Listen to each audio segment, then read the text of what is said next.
I grew up in a family along the river,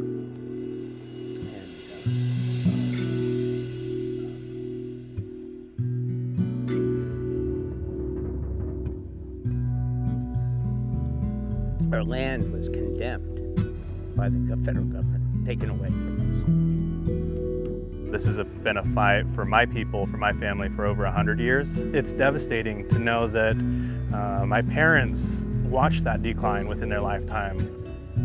Boy, this is hard. I didn't realize, sorry.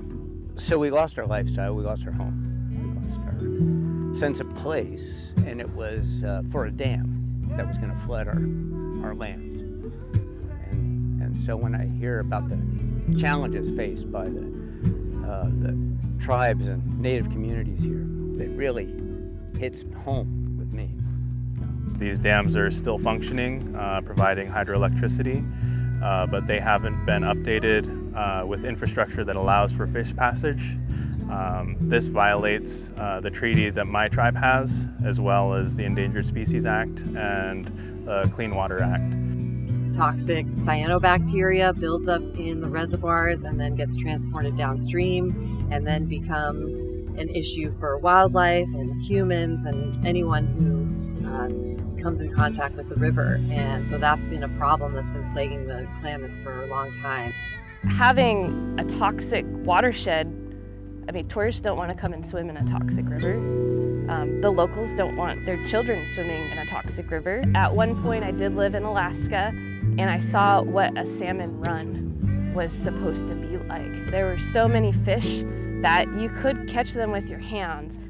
People have made a living off that salmon for thousands of years, and all that went away when these dams went in. Our oceans are dependent upon these fisheries. All the predator species that used to be here were dependent upon those fish. And the forest, the trees, that was fertilizer coming up the river every year and fertilizing our forest. That fertilizer is gone. We lost our farm, and the federal government took it, but now it's a national park. It's Delaware River Water Gap National Park, and now it's protected and conserved for generations in a way that I remember it, which really is kind of cool.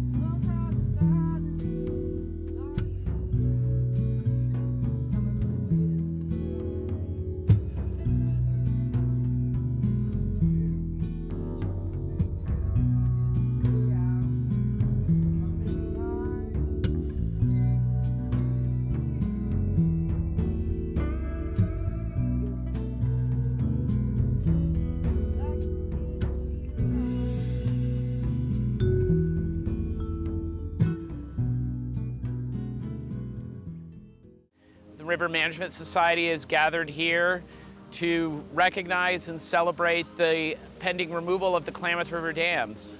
We're connecting and sharing information on the status of the project, policy elements going on all around it. I gave a talk on restoration elements of it, and then just connecting with other folks that all have the shared common interest of protecting the watershed. There will be 286 miles of unencumbered river from Keno Dam all the way to the ocean. And right now there's only very small portions of that river that are used by whitewater boaters. And there's going to be amazing opportunities on the inundated reaches and on the bypass reaches. We're going to take 14 students all around the basin for 2 weeks, teach them about the ecology, natural history, have them participate in restoration projects, do some rafting and snorkeling, looking at salmon, and really just give them a good idea of the history and cultural importance of the Klamath Basin. We're so humbled to be a part of it. We know that this has been people's history for thousands of years. We know that there's, over 30 consulting firms, agencies, tribes that have been working for this directly in the past 30 years. This is a huge moment in history, one that people like my dad didn't think would happen within their lifetime, and yet did decades of work on creek and river restoration and advocacy for our river and our peoples. To take a watershed that has been managed and degraded and valued, whether it's gold mining or alfalfa, agricultural, or whether it's ranching, or timber. These are all important aspects of utilizing the natural resources, but at the same time, it has to be done sustainably. So Klamath can be a demonstration of that. One of the things I've learned in many, many dam removals that I've been involved in is we are always very surprised at how quickly sediment moves through the system, the river begins to stabilize geomorphologically, and vegetation starts to grow. When the dams come out and the river starts flowing naturally again, we're not going to see the algae blooms. And so we'll have areas to go to where people want to recreate, where they want to go swimming, where they want to go fishing. One of the things we see is when these projects are removed, new opportunities emerge, the river's healthier, and there's opportunities for communities to engage with these places. The fishing will bring in tourism. The fishing will bring in jobs because you can be guiding fishing trips and things like that. You could be harvesting fish. People all over could come here to see what a healthy salmon run could look like. Klamath Basin is an important basin in the history of river conservation in the United States. We are poised to remove not one significant dam, but 4. I think that taking these dams out will change things for the better in ways that we don't quite understand yet. It needs organizations like to bring coalitions of interest together to work on a collective vision for the watershed and its restoration. So tribal interests, preservation interests, conservation interests, but also the economy and the livability of the communities here and the quality of life along the Klamath is what is at stake. I believe after restoration and recovery, they will look back on this and say, you know what, this was a good thing for us. This was healthy for our society and healthy for our ecosystem.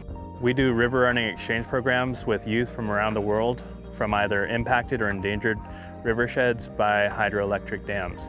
The Paddle Tribal Waters program, where we're going to be getting 16 Klamath tribal youth trained up in hardshell kayaks to be able to do the first descent or the rescent of the freed Klamath in 2024, 2025.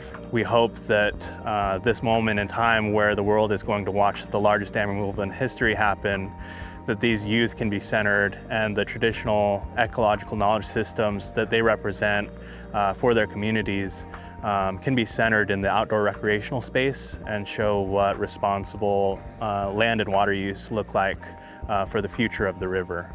What's interesting to me is to see this place 60 years forward. I was only 8 years old then, and now seeing it sort of opportunity to restore a place to what it was is extraordinary.